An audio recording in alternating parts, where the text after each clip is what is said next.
Before we get started, I want to congratulate you on making it to this point in the program. Let's take a moment to think about all the skills you've learned in your journey so far. You've learned the fundamentals of information technology, from how binary works, to the importance of user support in IT, to even building your own computer. You learned the fundamentals of computer networking and how the internet really works. And finally, you learned how to navigate the Windows and Linux operating systems, managing processes and software in the command line like a true power user. Great work so far. Before we dive deep into systems administrations and infrastructure, I'd like to take this opportunity to introduce myself, or reintroduce myself, for those who might remember me from way back in Course 1. My name is Devin Sridharan. I've been working in IT for 10 years. I'm a corporate operations engineer at Google, where I get to tackle challenging and complex IT issues. Thinking back, my first experience with tech began when I was about 9 years old, when my dad brought home the family's first computer. I remember my dad holding a floppy disk and telling me that there was a game on it. To my dad's amazement, I somehow managed to copy the game from the disk onto the computer's hard drive. While it may seem like a trivial task now, this device was just so new to us back then. Sure, I loved the different games I could play, but what I really loved was tinkering with the machine, trying to get it to do what I want it to do.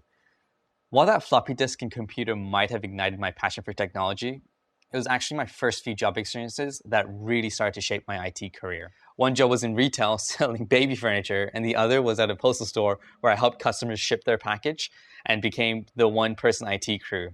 It might sound odd that working in retail inspired my career, but I realized that I really enjoyed communicating with customers, trying to understand their needs and offering a solution.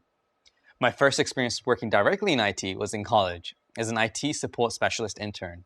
From there, I worked as an IT consultant to decommission an entire IT environment. This was my first experience working directly with a large IT infrastructure and pushing myself outside my comfort level as a college student. I bring these first few jobs for a reason. These experiences helped shape my career in IT. I knew at that time that I wanted to go into tech, but I struggled with where I wanted to focus my career. Starting at Google as an IT generalist allowed me to experience many different areas of technology. It allowed me to figure out the jobs I didn't want to do, and before I was able to identify exactly what I did want to do. I'm really passionate about IT infrastructure. This program is designed to help prepare you for roles in tech support, desktop support, or at a help desk, but it doesn't stop there. In this course, we're going to open up an even wider net of possibilities in IT by teaching you the skills you need to manage computers for a whole organization.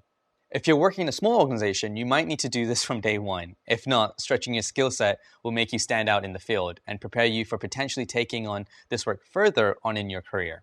In this course, we're going to build upon what you learn in the operating systems course by teaching you system administration skills. At a high level, system administration is the field in IT that's responsible for maintaining reliable computer systems in a multi-user environment. While systems administration responsibilities can overlap with other roles in IT, a person who works only in system administration is called a systems administrator.